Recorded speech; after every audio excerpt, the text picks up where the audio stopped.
موسیٰ علیہ السلام کے بارے میں آتا ہے کہ انہوں نے اللہ سے عرض کی، یا اللہ 4 چیزیں اگر دنیا میں نہ ہوتی تو بڑا اچھا ہو جاتا، 4 ہوتی اور 4 نہ ہوتی، جن میں سے پہلی چیز فرمایا کہ زندگی ہوتی، موت نہ ہوتی، دوسری یہ ہے کہ بیماری، صحت ہوتی، بیماری نہ ہوتی، اور مالداری ہوتی، تنگ دستی نہ ہوتی۔ تو اللہ تعالیٰ نے فرمایا کہ اے موسیٰ، بات یہ ہے کہ اگر موت نہ ہوتی تو ہم سے تمہاری ملاقات کیسے ہو؟ جس ملاقات کے لیے اللہ کے حبیب صلی اللہ علیہ وسلم فرماتے، یا اللہ مجھے اب آپ کی ملاقات چاہیے، میں دنیا میں بہت جی لیا، یہ کیسے ہوتا؟ اور اگر غربت نہ ہوتی تو تمہیں مال کی نعمت کا احساس کیسے ہوتا؟ اگر بیماری نہ ہوتی تو تمہارے گناہ کیسے جھڑتے اور تمہیں صحت کی نعمت کا احساس کیسے ہوتا؟ تو یہ اللہ تعالیٰ نے دونوں چیزیں دنیا میں رکھی ہیں، یہ اس کا ایک نظام ہے، اس کے تحت ہوتا ہے۔ مسلمان سے مطلوب یہ ہے کہ وہ اپنے راستے پر سیدھا چلے، اس فکر میں نہ پڑے کہ میں مر نہ جاؤں یا مر جاؤں۔ مرنے کی کوشش کرنا بھی ٹھیک نہیں ہے، خودکشی بھی منع ہے کہ خود سے انسان مرنے کی تدبیریں کرتا رہے، ہلاکت میں جا کر اپنے آپ کو ڈالتا رہی بھی نہیں ہے۔ اور مرنے سے بچنے کا بہت زیادہ اہتمام جیسے کافروں کی زندگی میں ہوتا ہے، یہ بھی اس سے مطلوب نہیں۔ اس سے مطلوب کیا ہے؟ اپنے سیدھے راستے پہ چل، توبہ کر کے رہے اور نیک اعمال کر، جب تیرا وقت آ جائے گا تو بس چل دینا، اس کے بعد پیچھے کیا رہ گیا، کیا چھوڑ گیا، اس کی تجھے فکر نہیں، تو آگے تجھے جو اچھی زندگی مل جائے گی، قبر کی، حشر کی، نشر کی، وہی تیرے لیے سب کچھ ہے، پچھلے کو بھول جائے گا۔ تو یہ موت کا تجربہ جو ہے وہ انسان کو ہر روز ہمارے ساتھ ہوتا ہے نیند کی صورت میں۔ اس کو سمجھنا چاہیے کہ جیسے نیند ہمیں اس جہان سے بے خبر کر دیتی ہے، اس کے بعد دنیا میں کیا ہو رہا ہے کیا نہیں ہوتا ہمیں اس کا کوئی قلق افسوس نیند میں جانے کے بعد نہیں ہے۔ اسی طریقے سے جب یہ سانس جائے گا، روح جسم سے جدا ہو جائے گی، موت آ جائے گی، پیچھے کیا ہوگا ہمیں اس کی کوئی فکر نہیں ہوگی، نہ ہمارے اوپر اس کا کوئی اثر ہوگا۔ جیسے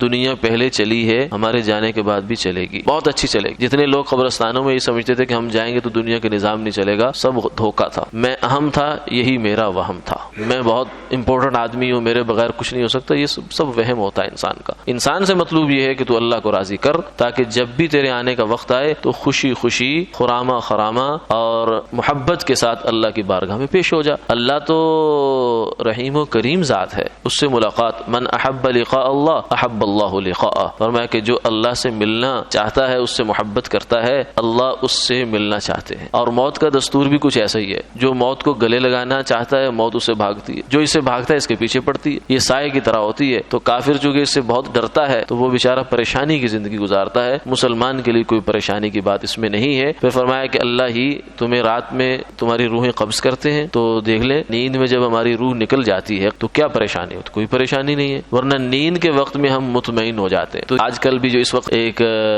صورتحال چل رہی ہے، اس میں احتیاطی تدابیریں اپنی جگہ ہیں، وہ بھی اللہ کا حکم سمجھ کر ہم کریں گے، کر رہے ہیں انشاءاللہ، لیکن اس کو دماغ پر زیادہ سوار کرنے کی ضرورت نہیں ہے۔ اور اس سوار کرنے میں ایک بڑا دخل جو ہے وہ میں عرض کروں، تجربے کی بات ہے، خود میرا اپنا تجربہ بھی ہے، وہ ہے یہ میڈیا کے ساتھ زیادہ اٹیچ رہنا۔ جب ہم بار بار ٹی وی کی بدل کے چینل دیکھیں گے، کریں گے، تو ہمارے اوپر بھی ایک انجانا سا خوف مسلط ہو جاتا ہے۔ اگر آپ اسی وقت کو تجربہ کریں، ٹی وی کو آف کریں، موبائل کو آف کر کے رکھ دیں اور وضو کریں، نفل پڑھیں، اللہ سے دعا مانگیں، تلاوت، ذکر، درود پاک، یہ چیزیں شروع کر دیں، آپ کی طبیعت میں اطمینان آنا شروع ہو جائے اور ایک ایسی کیفیت پیدا ہو جائے گی کہ کچھ بھی ہوتا رہے مجھے کیا، اللہ تعالیٰ میرے ساتھ ہے، اللہ کی رحمت میرے ساتھ ہے، یعنی رضا بر قضا، یہ کیفیت انسان کو حاصل ہو جاتی ہے۔ لیکن جس ماحول میں ہم اس وقت جی رہے ہیں وہاں یہ کیفیت نہیں ہے، وہاں تشویش ہی تشویش ہے اور پریشانی ہی پریشانی ہے۔ اور یہ بات ہمیشہ ذہن میں رکھیں کہ جس جرثومے کو خدا نخواستہ کسی انسان کو لگنا طے کر دیا گیا ہے وہ لگ کر رہے گا، اور جس کا لگنا نہیں ہے وہ نہیں ہوگا۔ تو آج تک جو ہمارے ہاتھ ہم نے کسی سے ملایا، کوئی چیز پکڑی، کسی نے کھانسا، کسی نے چھینکا ہمارے سامنے، تو اس میں احتمال ہے نا